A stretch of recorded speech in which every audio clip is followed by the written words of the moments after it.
Now look at this duck and tell me this isn't the face of an evil, optimistic Illuminati oligarch.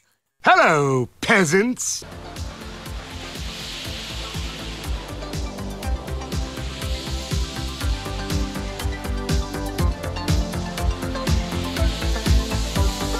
Turn around, look at what you see.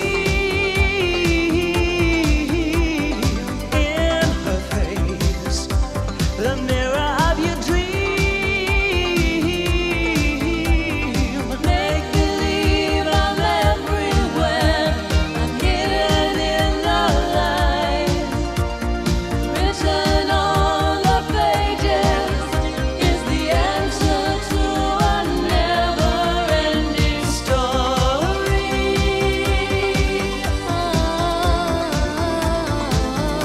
So, recently, my arch-nemesis, Mr. Stormcookie, dropped the ultimate pessimistic bombshell.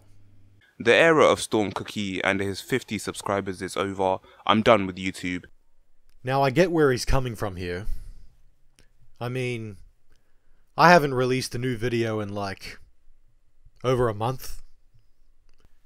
Even though I did say in a previous video that there will be plenty more videos to come. You're lying!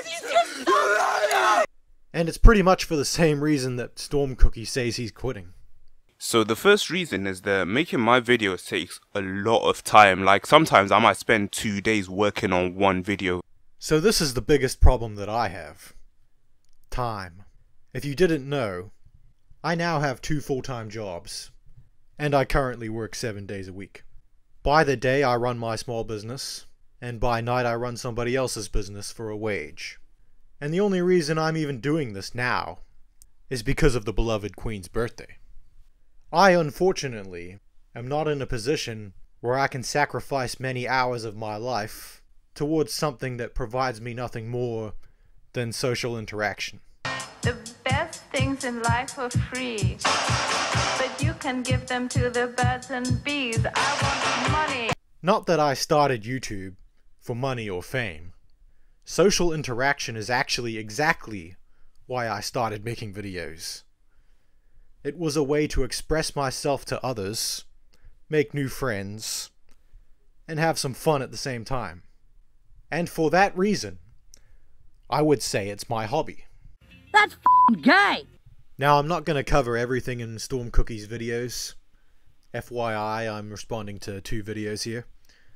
Because, like I said, I don't have the time. So I'll just get straight to the point. And with all the work I'm taking out of doing other stuff in real life to make these time-consuming videos, I'm not really seeing any progress. Okay, as of this moment, right now, I have 60 subscribers, and Stormcookie has 53. However, I only have 772 views, and Stormcookie has 7,982. So he has 10 times the number of views that I do. However, Going Nowhere last started after me, and he's doing much better than me. okay, so that was totally taken out of context. But anyways, he just said that moi is doing much better than him. Which really isn't true. I'm only gaining subscribers because I've been interacting with other people. I've made friends, I've done collab videos, I've had shoutouts from other people, and I've had fun too. I've been doing exactly what I intended to do, right from the beginning. Even if my reason for making videos is way lamer than his. And it gave me a goal that I really cared about to work towards, so I didn't wake up every day staring at the wall wanting to slip my wrist with a spoon.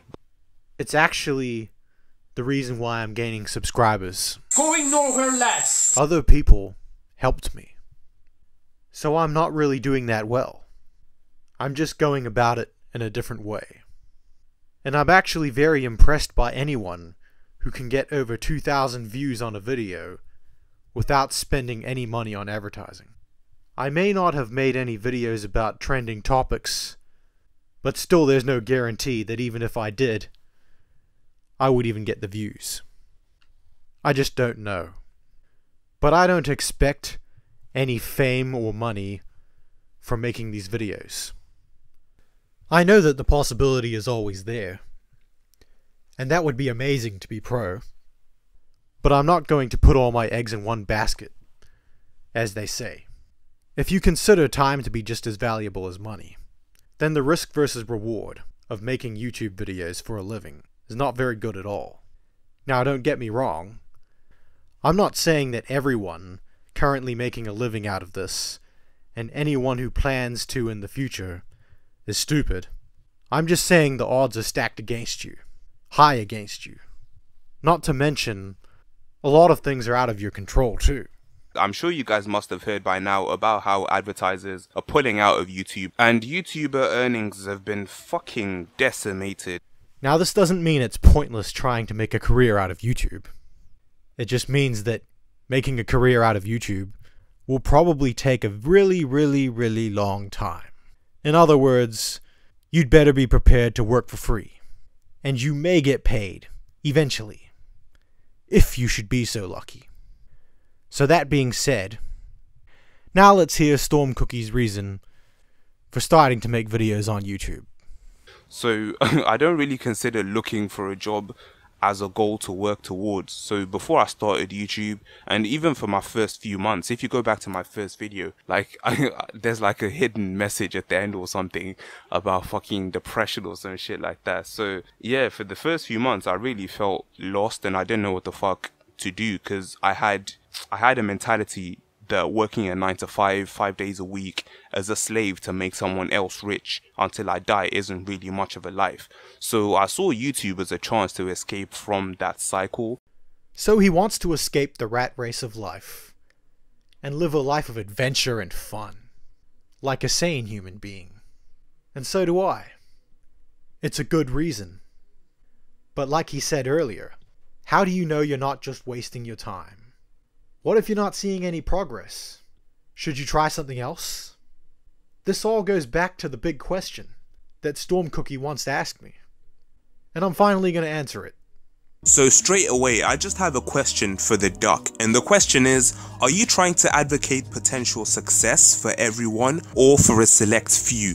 You need to make this clear, because if it is for everyone, then like I said in my video, and like you agree with in one of yours, not everyone is gonna make it. Not everybody gets what they want in life. So you'd be wrong to claim otherwise. And if you are advocating for the top few, then what about the other 95% of people that are working hard to achieve their goals and still get fucked by life or other reasons? They're not gonna make it. Therefore, not everyone can make it. Okay, so this is what I believe. Luck is bullshit, and success is deliberate. Luck is nothing more than odds, which can be changed. Now, does this mean that everybody walking the face of the earth right now can be successful, no matter where they may be? No. But I really doubt that starving kids in third world countries are watching YouTube videos like this anyway. To make it simple stupid, I'm referring to capitalism. You know what capitalism is? It's survival of the fittest. In a capitalist society, you must provide a product or service in exchange for money. Because you need money to live, unfortunately. Or if you don't want to offer a product or service in exchange for money, you may offer a product or service on behalf of somebody else in exchange for money. And then there's the third option. Live off of the land. But most people don't take the first option. And that's because the first option involves uncertainty and self-reliance. But you know what? Self-reliance is a privilege. We should be grateful to even have the right to make our own choices. Because not everyone does. Well, basically most of the rich people in the United States, and probably the UK too, I mean, they would not have done quite as well if they'd been in Bangladesh or someplace like that. I mean, they may think they did it all by themselves, but the society has done an awfully lot for them. When I was born, I was wired in a certain way. It works wonderfully in a capitalist, big capitalist society. It wouldn't work so well if, if I'd been someplace where they devalued physical, ability or whatever it may be. However bad failing may be, at least you have the right and the privilege to say, if you think you're right and I'm wrong, prove it. If you think you're better than me at something, prove it. It's your right to say fuck you. I can do this, and I can do it just as good or even better than the next person. But it also means holding yourself accountable for your own mistakes and shortcomings. You can't blame anybody else anymore. Now you're in charge. And it might just mean looking yourself in the mirror and admitting to yourself that you're not very good at this or that. Now a hobby is something you do for fun. You don't need to pay your dues. But if you want to do something for a career, you have to accept the fact that you're in direct competition with other people. And if you're new at something, you're not meant to be good at it. A veteran is not meant to be outwitted by a novice. The novice is supposed to fail. That's what's expected of them. That's why they are a novice. But the thing is, failure is also experience. It doesn't mean give up and go try something else. It's something to learn from. And how many times you try, and the amount of effort you put in, is a measure of how bad you want it. So don't ask yourself about the likelihood of success. Ask yourself, who is going to stop you? No, I've actually always found something to be very true, which is most people don't get those experiences because they never ask. I've never found anybody that didn't want to help me if I asked them for help. I always call them up. I called up, this will date me, but I called up Bill Hewlett when I was 12 years old, and he lived in Palo Alto. His number was still in the phone book. And he answered the phone himself. He said, yes? He said, hi, I'm Steve Jobs. I'm 12 years old. I'm a student in high school, and I want to build a frequency counter. And I was wondering if you had any spare parts I could have. And he laughed, and he gave me the spare parts to build this frequency counter, and he gave me a job that summer in Hewlett-Packard, working on the assembly line, putting nuts and bolts together on frequency counters. He got me a job in the place that built them. And I was in heaven. And I've never found anyone who said no or hung up the phone when I called. I just asked. And when people ask me, I try to be as responsive, to pay that debt of gratitude back.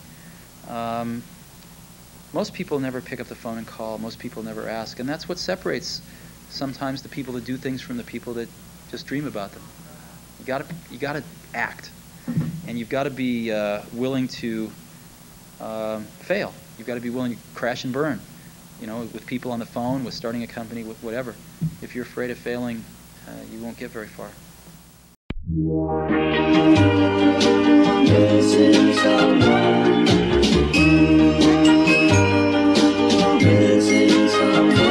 Missing someone.